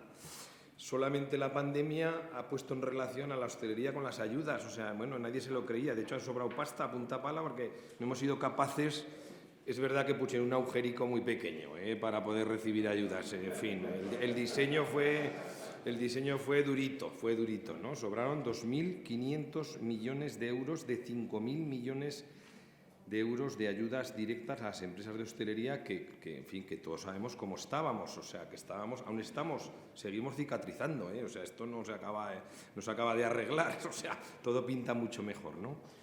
A ver, todo pinta bien, pero tenemos un factor, que es un factor de imitación, ¿no? Yo digo, en la hostelería, cuando uno pone una estufa en una terraza, en poco tiempo las terrazas de alrededor ponen estufas, ¿no? Así que si un señor hace las cosas bien hechas porque se ha sumado a un elemento digital que le va bien, en fin, que su cliente puede pagar, puede pedir, puede tal, no tiene que esperar, y resulta que los pedidos se pueden hacer digitalmente y además cambia el precio de la carta sin que nadie se dé cuenta, en fin, porque tiene que ver esto también con el mercado, bueno, pues evidentemente esto hará que a medio plazo, bueno, pues hasta el pequeño se va a apuntar, y como siempre, pues a un bombardeo, ¿no? Faltaría, o sea, si hay que ir, se va, solo faltaría eso. Muy bien. Comentarlo. Tenemos muy poca memoria. Se ha aguantado la hostelería porque hemos sacado miles de millones ICO, de créditos ICO, de liquidez y por los ERTES. Se han cerrado 1.500.000 créditos ICO durante la pandemia para el sector de hostelería y muchos más. Es decir, que tampoco nos olvidemos que ahora no hemos hecho nada, no ha llegado el dinero. Ha llegado el dinero en créditos ICO de liquidez, de inversión, los ERTES. O sea, que pasa que en país tenemos muy poca memoria, pero 1,5 millones de créditos ICO durante la pandemia fue tremendo. Y luego una cosa que has dicho antes, que no te voy a dar la razón, aunque tienes razón en toda tu queja, porque tenemos que estar mejorando siempre. Tú dijiste, es que no hemos conseguido que hubiera un PERTE del turismo. ¿Has dicho eso? Sí. Claro. Es que no hay un PERTE del turismo porque hay todo un componente de inversión del plan de recuperación, que es el componente 14, solo dedicado al turismo. Y como ya tenía un componente en sí mismo, no hacía falta crear un mecanismo adicional. Pero hay, que son 4.000 millones de euros dedicados al turismo. Y otra cosa es que cuestionemos los mecanismos, que decías, no han llegado. Bueno, pues que cuidado, una cosa que también que no tenéis en cuenta, que es que la ejecución de los fondos, una parte muy importante son las comunidades autónomas, que les hemos transferido de los 19.000 millones que hemos recibido en el primer tramo de 2020, hemos transferido 11.000 millones el año pasado. O sea, cuando hablamos de cogobernanza con las comunidades, también es exigir que las comunidades ejecuten los fondos. Entonces tenemos que exigirlos que ejecutemos nuestro trozo y también tenemos que analizar y ver que también las comunidades autónomas puedan poner en marcha los mecanismos adecuados para que ese dinero llegue, porque el dinero se transfirió. Te digo porque maticemos, nada. De buen rollo, ¿eh? Totalmente de buen rollo, pero está más maja. Pero estabas más maja en el tramo anterior. Ahora te has puesto política y no vamos a. Oye, es que no vamos a. Yo soy técnica, soy de datos. Entonces, además, dado unos datos, yo te doy otro. ¿Qué vamos a decir que hubiera pasado esto sin ERTES, sin ICOs? Bueno, pero que los ICOs no deja de ser que hay que pagarlos y que, en fin, que las empresas han endeudado y que hay un roto que, en fin, ¿para qué te voy a contar? Que esto no está arreglado de todo, pero bueno, vamos, no puedo quitarte la razón. Vamos a cambiar de tercio. Vamos a cambiar de tercio, que hay un tema importantísimo. Tenemos la concienciación, tenemos las ayudas económicas, pero nos topamos ahora con la capacidad de ejecución. Y yo creo que todos los aquí presentes sabemos que ahora mismo nos enfrentamos a un problema que yo diría que es estructural de falta de talento y de falta de profesionales con conocimientos y capacidades digitales para poder satisfacer toda esta demanda que pueden traer estas ayudas.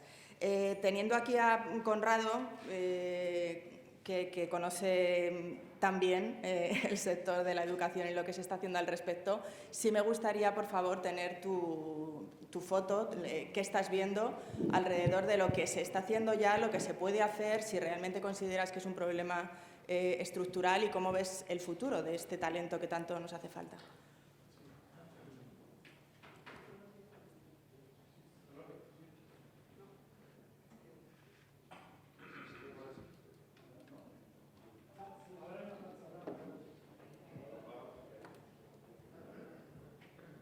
Un botoncito rojo abajo.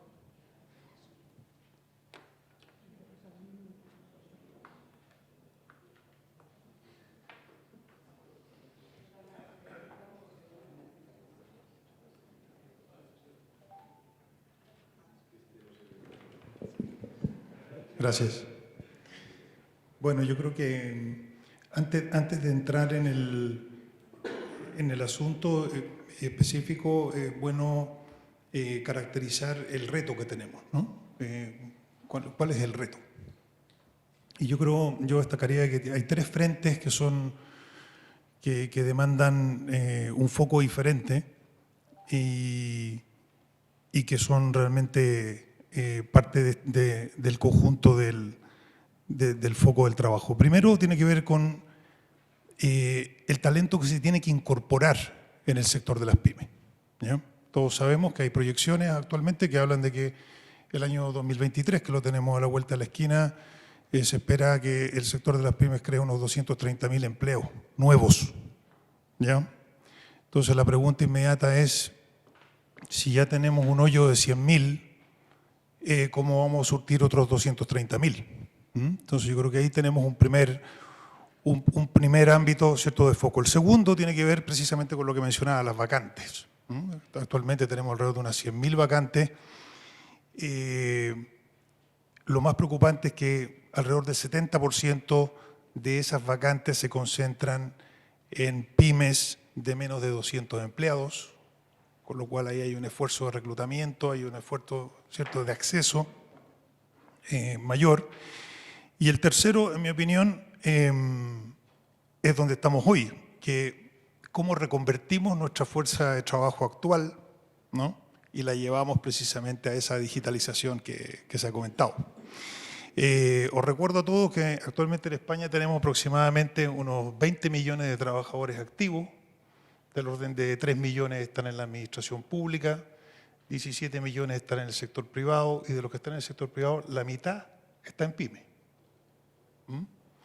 Si a ese elemento añadimos también el envejecimiento natural de la población, pues nos encontramos evidentemente con una población de trabajadores pyme que necesita, ¿cierto?, reeducarse, como ahora se le llama el reskilling, pero en el fondo es reeducarles, ¿no? Reeducarles en el uso. Y muchas veces esa reeducación pasa por cosas tan sencillas como comentábamos con Chus antes del inicio de esta sesión, por enseñarle a utilizar un fichero Excel a los trabajadores. Cuando uno observa, por ejemplo, la penetración del e-commerce en las pymes, es muy baja aún, ¿no? No llega al 25%, 20-25%, según se mida. Y para poder utilizar una plataforma e-commerce hay que tener al menos un perfil dentro de la pyme que sepa, ¿cierto?, operar todos estos sistemas. El otro aspecto que a mí me parece relevante también tiene que ver con que, como ustedes saben, el empleo medio en las pymes en España está bastante por debajo del empleo medio de la pyme en Europa.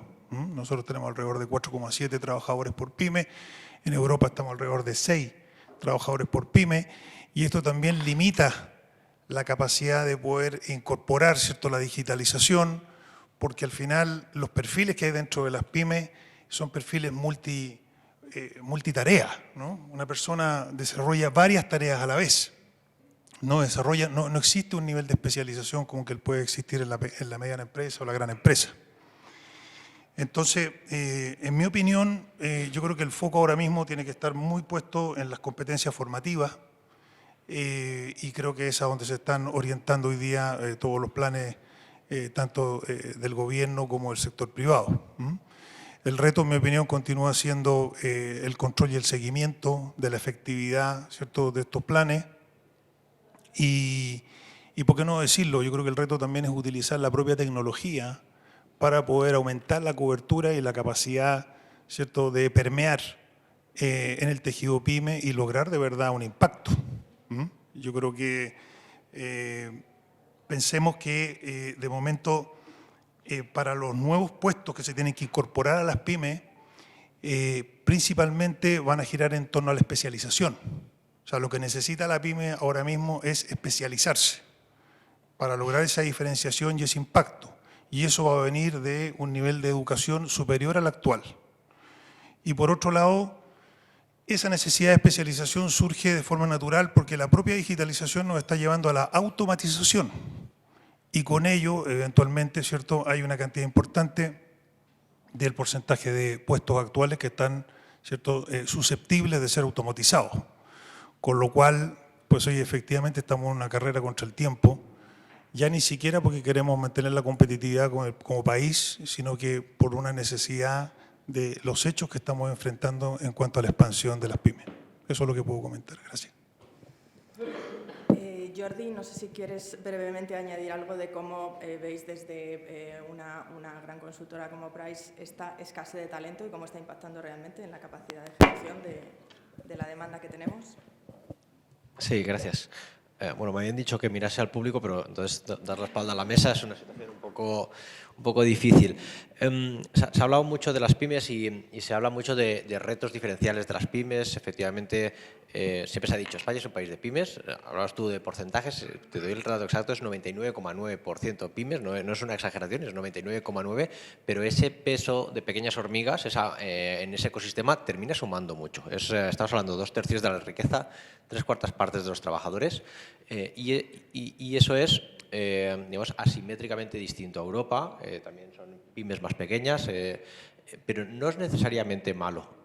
Tenemos dentro de este universo de pymes tenemos una casuística que también es muy diversa. Hace apenas 2 días coincidía con la secretaria de Estado Carmen Artigas también en un evento donde estábamos hablando de startups. Startups también son pymes. Hay muchísima casuística, muchísima tipología que obviamente necesita diagnósticos distintos, y yo creo que también nos tenemos que plantear el reto .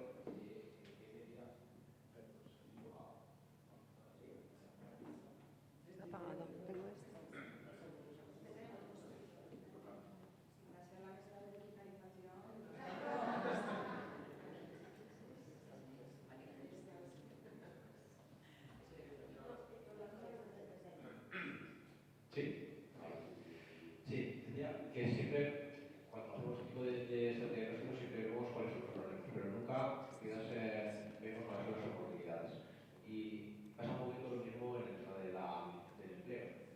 Estamos viendo que efectivamente tenemos escasez, tenemos retos de empleo por tareas que se van a automatizar, pero por el otro lado tenemos muchísimas oportunidades de dónde vamos a trabajar a nivel exclusivo, dónde van a trabajar las generaciones futuras.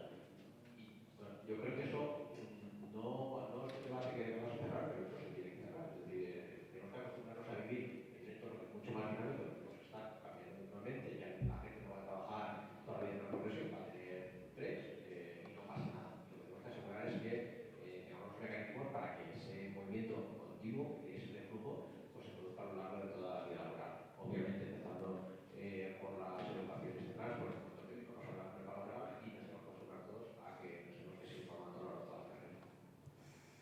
Muchas gracias.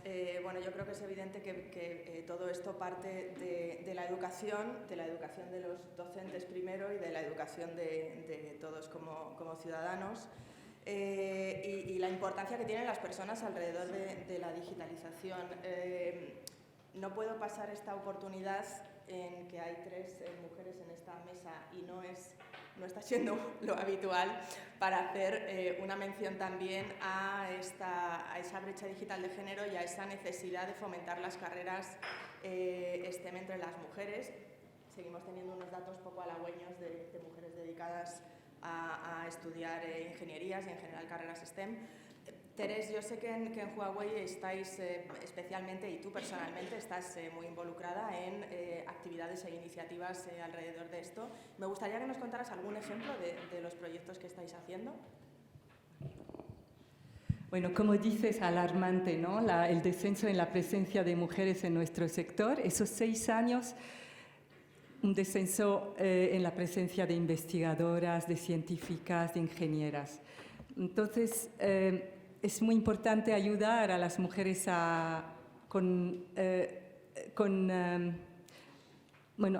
hay que ayudarlas a adquirir esas competencias digitales, y cuando son niñas es el momento de ir a buscarlas, ¿no? Crear en ellas, provocar en ellas ese interés en las carreras STEM. Eso es muy importante. Yo me acuerdo, en el pasado con Karma coincidimos en otra aventura y había un congreso precioso para niños y niñas, para que estas niñas puedan conocer role model, que conozcan referentes, pueden hablar contigo, Chus, pueden hablar contigo, Karma, saber de qué se trata, porque este sector no parece muy interesante, nos imaginan todos delante de un ordenador con gafas y no salimos de allí. Es muy importante que hablen con mujeres médicos, con mujeres ingenieras, personas que las puedan inspirar. Eso hay que ir ya desde pequeñas. Puedo dar unos ejemplos de proyectos que hacemos desde Huawei, pues tenemos un acuerdo con Inspiring Girls, con actividades, varias actividades debajo de este programa, por ejemplo, chicas robóticas, niñas de 10 a 12 años que pueden realmente fabricar su robot, pueden programarlo.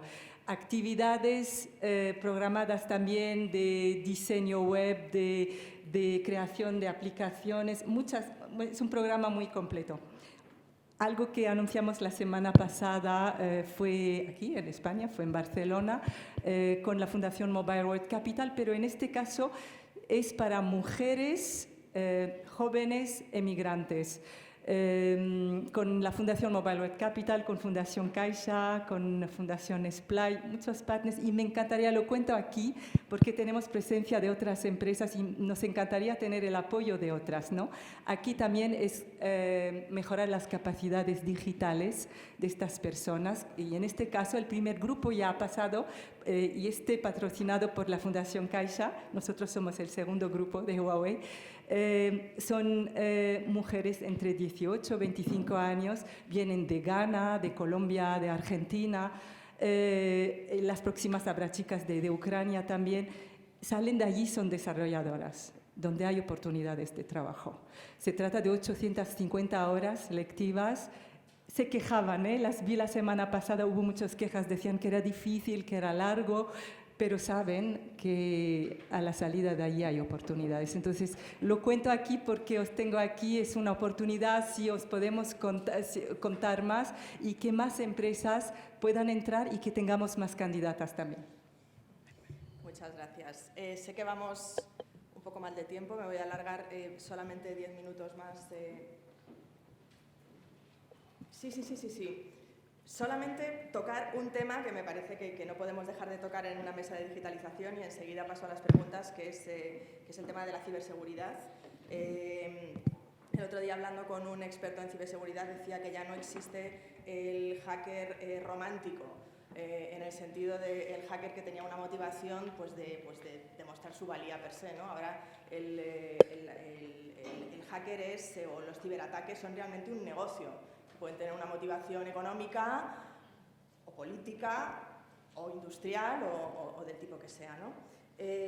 Aquí sí que abro para el que quiera contestar y ya pasamos a las preguntas. De momento estamos como empresas más preocupados que preparados para la ciberseguridad.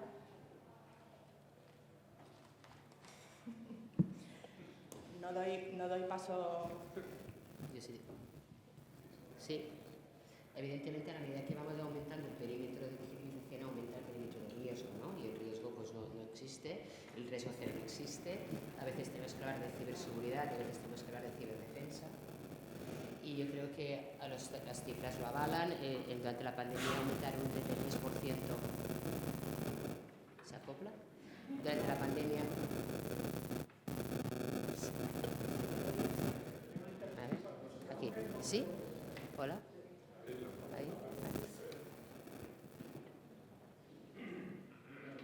Que durante la pandemia han aumentado un 33% los ataques cibernéticos a todos tipos de objetivos.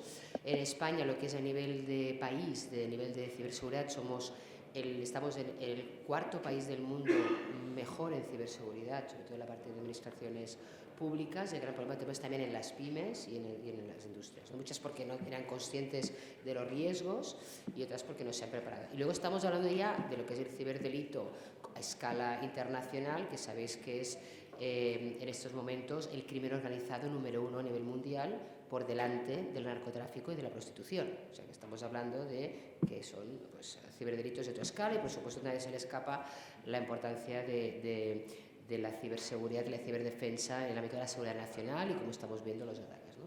Pero en el ámbito empresarial yo creo que hay tres cosas: concienciación, adopción de herramientas y sobre todo desarrollo de la industria de ciberseguridad en nuestro país.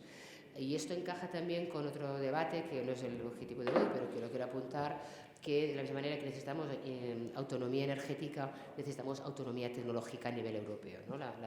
La pandemia pone de manifiesto pues, las excesivas dependencias de terceros países a nivel de la cadena de suministro, pero también de infraestructuras tecnológicas críticas como es el procesamiento de la nube, de los chips y también de herramientas de ciberseguridad, que dentro de la capacidad que tenemos de aceptar, por supuesto, inversiones de todos los países, Europa no puede tener una dependencia solo de proveedores fuera de sus fronteras. Entonces, el ámbito de seguridad es un ámbito donde estamos poniendo muchísimo foco, aparte de los planes nacionales de ciberseguridad, que integra la labor de seguridad nacional, del CNI, del CCN. Nosotros desde el INCIBE estamos centrados en apoyar a la industria, apoyar a las pymes en acceso a la formación. Hay un gap ya en el último observatorio que hicimos, el Observatorio Observaciber del ONSI y el INCIBE. En estos momentos, si no hacemos nada, hay un gap de 80.000 profesionales en ciberseguridad en los próximos 5 años. Nosotros tenemos todo un programa que es el de formación en ciberseguridad, también de chicas hacker, todo el tema de creación de apoyo al emprendimiento con 191 millones en el programa Ciberemprende, que vamos a lanzar pues, licitaciones para aceleradoras de empresa en este ámbito. Y luego hay 500 millones para el desarrollo de la industria de ciberseguridad en España. España ya tiene varios polos de ciberseguridad, lo tiene en León, pero también lo tiene en el País Vasco a nivel de ciberseguridad industrial y también lo tiene en Málaga en otros ámbitos, y ahí también yo creo que se está demostrando que España pues, es un país que puede pintar mucho en el mapa internacional. Todo lo que hagamos es insuficiente, pero sobre todo elevar el nivel de conocimiento de seguridad de nuestras empresas es imprescindible. También hemos hecho un plan de choque de ciberseguridad a raíz de la guerra de Ucrania, que se aprobó hace una semana, y también hemos elevado, hemos cambiado, estamos actualizando el esquema nacional de ciberseguridad para elevarlo para las infraestructuras críticas y también para exigir que los proveedores de la nube, que tienen también servicios públicos y también privados, eleven en general el nivel de ciberseguridad. Pero recordad que estamos en el 4.º país del mundo, a la par con Singapur, Corea del Norte, solo nos supera, yo creo que Estonia, que es más controlado, y Estados Unidos.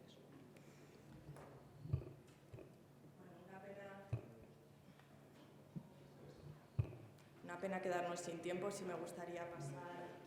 Un comentario solo. Sí, es importante. Si el tema ciberseguridad es una prioridad para nosotros en los 30 años de la vida de la empresa, ha sido siempre una prioridad y necesitamos esto, necesitamos esa transparencia. Tenemos varios centros de transparencia. El más cercano que tengamos aquí en Europa es el de Huawei en Bruselas, abierto a visitas de prensa, del público. Es realmente clave para seguir teniendo la confianza del gobierno, la confianza de los operadores móviles y de nuestros clientes finales, entre ellos tus hoteles, José Luis.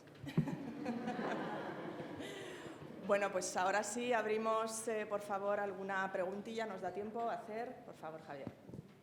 Sí, yo quería hacer una pregunta para Carmen. Me ha encantado el pequeño debate, ¿no?, que habéis tenido, ¿no? Sí, porque se muestra el afán de servir y la independencia de los sectores, ¿no?, que a su vez reclama y exige al gobierno más, ¿no? Esa es la dinámica, en mi opinión. Pero yo quería preguntar por dos temas. Uno, por Huawei y el gobierno. Y si no hablamos del elefante en la habitación, pues nos vamos de la habitación y no hemos hablado del elefante en la habitación. Pero yo quería formularte esta pregunta de la siguiente manera. Estos señores de Huawei, que tienen sus fábricas principales en China, han hecho como el propio país, ¿no? Han pasado de ser un fabricante de productos baratos a liderar el 5G en el mundo. Y a liderarlo adelantándose varias millas por delante de los demás. Y en ese entorno, un país como Estados Unidos, que lidera el mundo occidental, decide años atrás prohibir que Huawei opere en su mercado.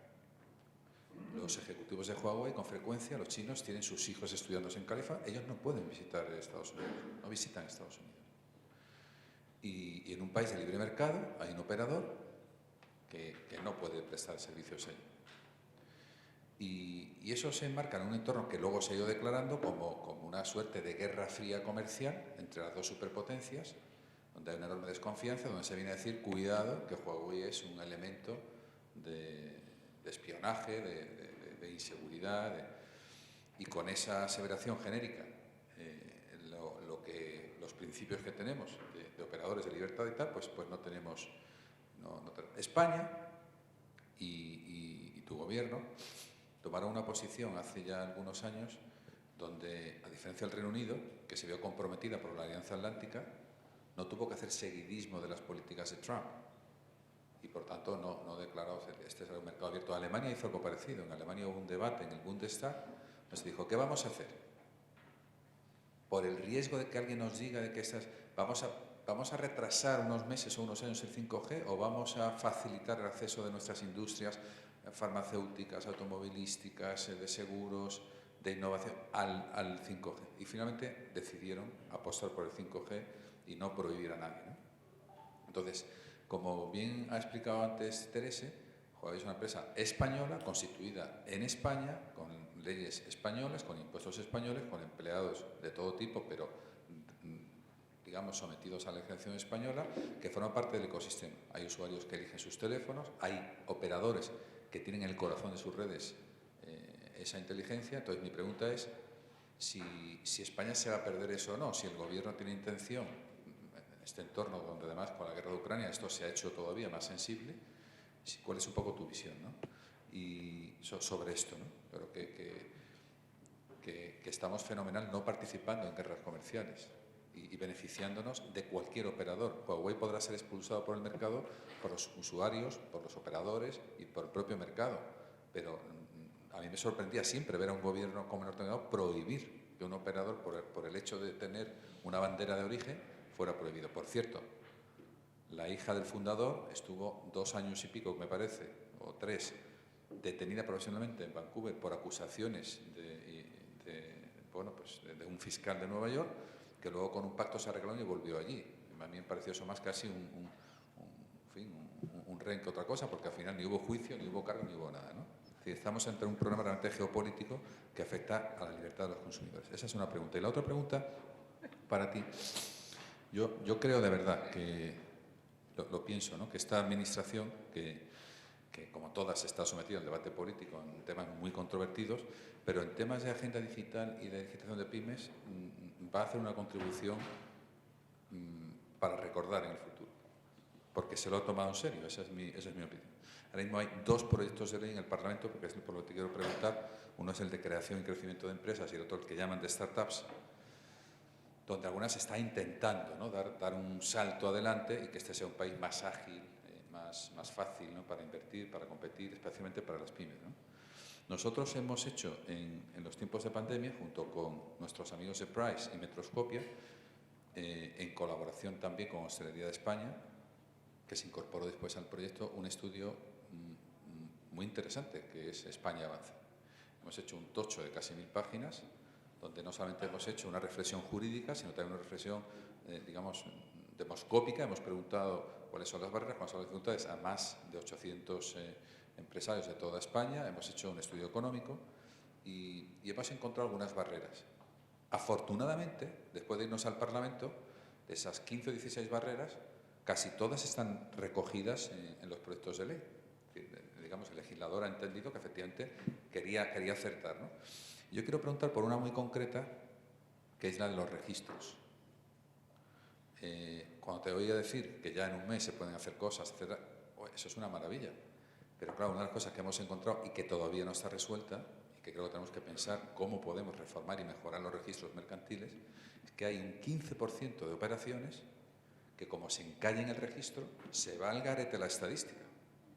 Porque no estamos hablando de 3 semanas o un mes, estamos hablando de 3 meses, 6 meses o 1 año y medio. Y casi todo el mundo ha vivido algo parecido. Y da igual que seas una multinacional o una pyme. Más bien, si eres una pyme, tienes más dificultades de no resolver esto. Porque es una barrera a la que no te acercas, ¿no? Por tanto, me parece que eso también hay que resolverlo para modernizarlo. Sé que es un conflicto permanente, registradores, notarios, etcétera, pero más allá de lo que puedan ser los conflictos entre 2 cuerpos, digamos, de una enorme credibilidad, lo que estamos hablando aquí es un problema estructural que tiene este mercado, que tenemos también que resolver. Y es complicado porque, como pasa en la administración, no solamente tu sector, sino también es justicia, etcétera, ¿no? Pero me parece que hay algunas barreras y que hay que ir una por una solucionando los temas.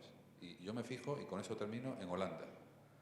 Holanda es un país pequeño, normalmente hábil, bueno, no tan pequeño, pero más pequeño que los 4 grandes de la Unión Europea, y han elegido muchos elementos de competitividad fiscal, de creación de compañías, de creación... Casi todas las empresas multinacionales lo hacen. Entonces, ojalá podamos también nosotros, creo que estamos en la buena línea, siendo también un país modélico en digitalización de pymes. Yo creo que el esfuerzo que se ha hecho es muy importante y que hay que completarlo y ir a por todas. Carmen. De startups y la ley de morosidad. Esas tres leyes impulsadas por la vicepresidenta primera, la que me compete a mí es la ley de startups, que va justamente detrás a nivel de trámite parlamentario, de la Crea y Crece, que se termina el periodo de enmiendas, la de Crea y Crece en mayo, y la de startups esperemos que se termine en junio. Por lo tanto, todos los que estáis aquí podéis aprovechar también para proponer enmiendas o pues, que los partidos políticos de la oposición se activen para proponer enmiendas a estas leyes, que estamos a tiempo. Pero la recepción de ambas leyes son estupendas y tanto en una como en la otra contempla algo que acabas de decir tú, que es que la ley de startups decimos que se va a poder crear una empresa en España en 24 horas por trámites electrónicos al 100%.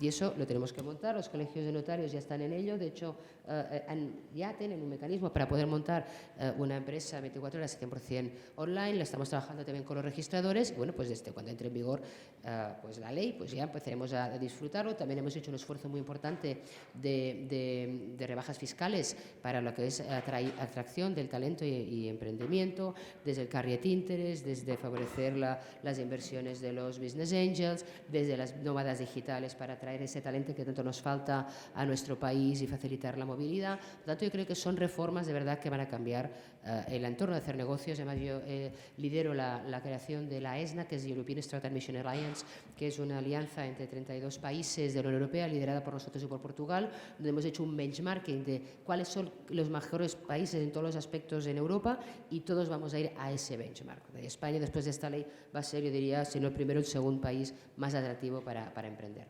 Y lo que decías de la posición de pues, batalla comercial a nivel global, es evidente que estamos en primer lugar en una economía globalizada. Y España es un país que es amigo de todas las inversiones de cualquier país que vengan a instalarse, como Huawei, que lleva 20 años, invirtiendo, innovando y creando puestos de trabajo de calidad.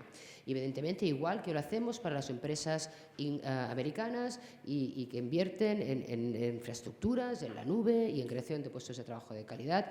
Y en este último año hemos anunciado más de 12 inversiones de grandes compañías de todo ámbito internacional y también de creación de centros de I+D en ámbitos tan de futuro como la cuántica, la inteligencia artificial o la ciberseguridad en nuestro país. Más de 12 en el último año, lo cual yo creo que demuestra que también de cara afuera España lo empezamos a posicionar, no un país de sol y playa y de buen turismo, que ya lo sabemos, sino un país muy atractivo para el talento, para la inversión y para la creación de empresas.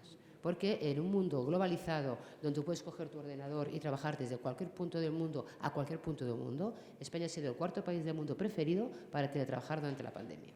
Y eso lo tenemos que poner en valor.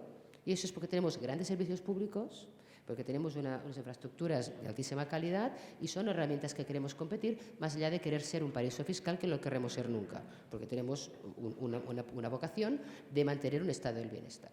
Y dicho eso, eso no tiene nada que ver en que Europa pueda reclamar sus normas del juego de aquellas empresas que quieren invertir, sobre todo en temas tecnológicos y estratégicos, desde la ética de la inteligencia artificial, la regulación de la inteligencia artificial que estamos haciendo en Europa, la Digital Services Act, que regula el poder excesivo de las plataformas, la Digital Market Act, o aspectos de ciberseguridad que pensamos esenciales, como por ejemplo en el despliegue del 5G. Y nosotros acabamos de sacar en el BOE el Real Decreto Ley de la ciberseguridad del 5G y, sinceramente, vas a requerir unos aspectos técnicos, unos aspectos jurídicos que garantizan que los proveedores habrá categorías, proveedores de alto riesgo, proveedores de riesgo medio y proveedores de riesgo bajo. Y eso es una estrategia unificada a nivel europeo. No puede ser que cada país, un proveedor pueda operar en España y no puede operar en Europa. Y llevamos trabajando mucho tiempo en eso.